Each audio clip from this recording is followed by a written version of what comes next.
Okay, I don't know if you can see it. You see that fella or girl snorkeling? There's a turtle there. I can just see the head of the. Oh, now the back. It's just a couple of feet to the right of that snorkeler. There is the turtle. Oh, and you see the head of it. Wow, did you see that? See, the turtles don't seem bothered about humans at all. I mean, they don't attack. They just kind of carry on doing their own turtle thing. Wow. So there's probably more as well, but you know, you got to be a little lucky. You got to be a little lucky to see them, right? Because sometimes you just see a little bit of their backs, and maybe when they put the heads out of their water. So it's just luck, you know. You just kind of got to be looking at that right, almost split second, like when you see the whales. But yeah, how about that?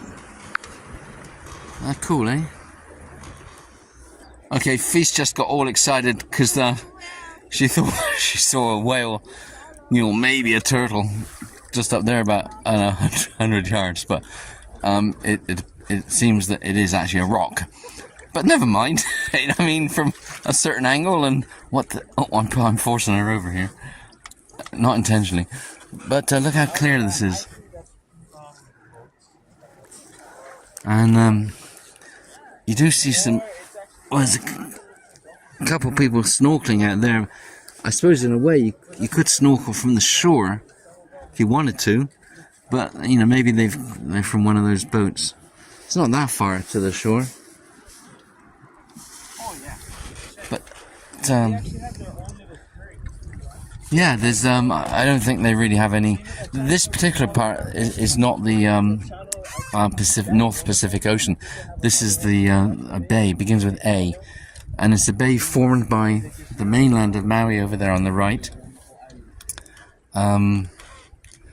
Lanai there, and that one that was used for bombing practice there. So between those three pieces of land, it forms like a bay. And that's where a lot, from the whale point of view, it's quite good because it's not as deep, and it's a good place for the whales to teach their young how to do whale things. And there's very few places in the world like this, actually, and it's simply because of the geography. You know, they got lucky with, you know, the three pieces of land that make up the bay. So from the whale point of view, you know, this is okay. Which is why, if you're here during whale season, I mean, approximately mid-December, mid-May, but you never know for sure. But certainly in February, January, March, maybe April as well, I suppose, you know, you're going to see whales, lots of them. And having said that, haven't actually seen any today, except for that one over there, which is actually a rock. But never mind, right? Where's she off to?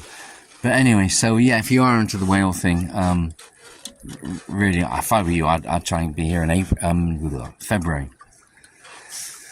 But anyway, I mean, you're going to see a bunch of people on canoes there. But I mean, you know, you're still going to see whales at other times during the whale season. It just seems like, you know, February's the peak, and then January, March, not so peak, you know, like that. Anyway, so now where are we going? I'm just following. 8 to 10 million at that time, dollars for that house there, which used to be owned by David Bowie, or David Bowie to some of you. Anyway, that used to be his holiday home over there. And someone living in it now? Actually, I'm not 100% sure. I think they're renting it out. I mean, just because I see people there occasionally, but not all the time. And it's always different people. What are the squatter rules? I don't know. You squat. Maybe it's on Airbnb for 5,000 a day or something, you know. Anyway, so any of you David Bowie people out there that want to stay where he used to live, just head over there, break in, and Bob's your uncle. And we're still. Oh, we've got to be careful. Oh, my glasses. Oh, I dropped my glasses. My sunglasses just went over. They only cost $1 in the Philippines. Did you get them? Oh, he jumped in, look.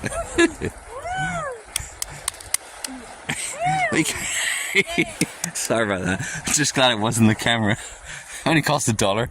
Anyway, you see some paddle boarders out there, and I've got to make sure that those snorkelers, and I've got to make sure that if we do see turtles, have to stop, because there's some sort of blade, I guess the propeller, under me, and you know, one wouldn't want that cutting into the back of well, anything really. So if I see a turtle, diver, snorkeler, well, not diver, it's not deep enough, but anyway, I then stop cycling. Anyway, so there's somebody snorkeling, and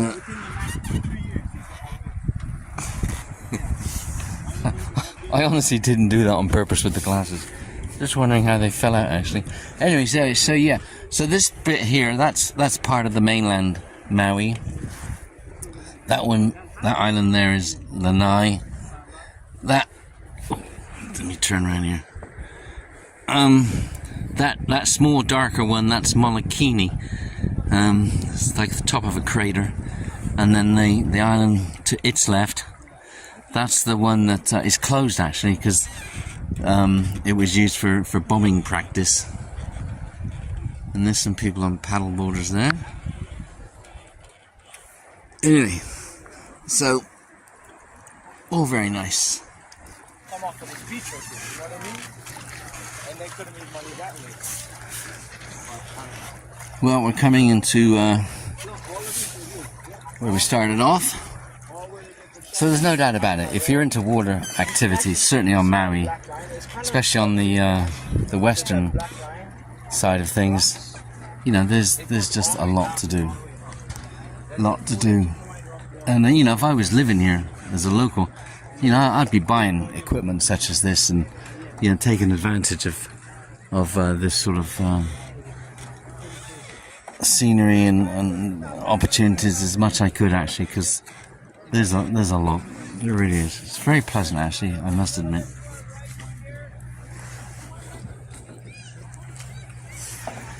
Anyway, so where are we? We are... Oh, there's the car. Alright, bye. Like a queen on her throne. Now let's see her get off. Oh, someone's got my sunglasses.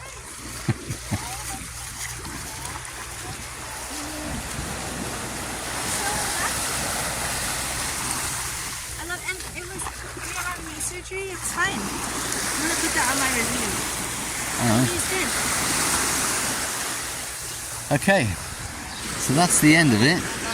Not just for us, it seems, but for other people.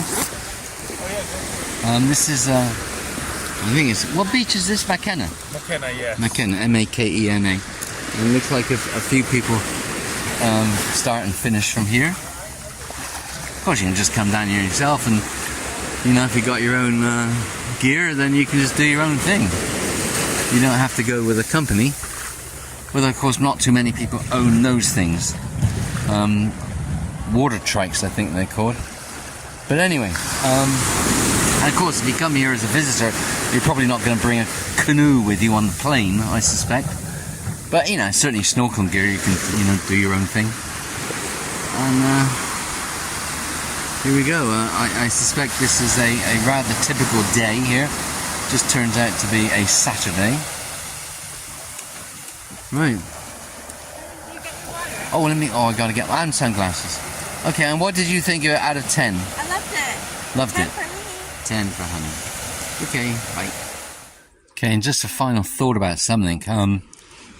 So you can see canoes or kayaks being loaded back up there. And Fista's just gone back in. She brought her snorkel gear with her. So she's just gone back in to do some snorkeling. Now, I saw this sign here. Amongst other things, it says, private property, no commercial activities. And I remember thinking to myself, I thought that all the beaches in Maui were public. and there was no such thing as a private beach on Maui. So I asked the fellow about that, and I say it says no commercial activities, and you can clearly see commercial activities going on here. And it turns out that that sign is a fake sign. The official signs, may have wording like that, but at the bottom it'll say code, and there'll be a code, 1, 2, 3, 4, A, B, C, D, whatever it is, and it'll, give the code that the restrictions apply to. But there's no code on that, and it is apparently a fake sign. And the reason for that apparently is this land here. So there's the beach there. This land opposite it is owned by the Discovery Channel, and for whatever reason they do not want people doing whatever on that beach, which is opposite their property. But of course, apparently, legally, the Discovery Channel cannot do that. I mean, the beach is not private, and the beach is not owned by the Discovery Channel or anybody. But nevertheless, apparently, this sign up here, this fake sign, which is put up there to deter people, no doubt, which, say, hasn't made any difference today anyway. Apparently that sign is the result of the Discovery Channel having it put up, even though it's illegal and the police appear not to have done anything about it. So the motto behind that is, if you see any signs like that, if there's no code at the bottom of them, then it's a fake sign and you can ignore it. You know why?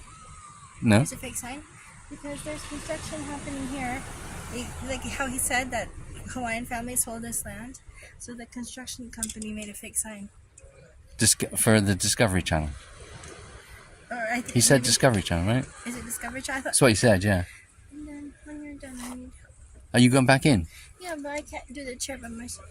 Oh, okay, I'll do the chair. Okay. Because I have to take it down. All right then. Anyway, so so motto. Okay, if you see notices like that without a code at the bottom of them, it's a fake sign.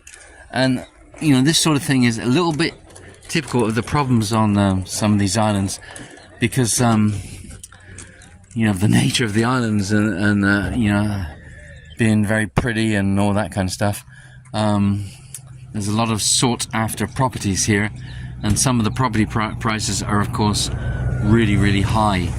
And I guess there are some property owners that would like, the beach to be their own.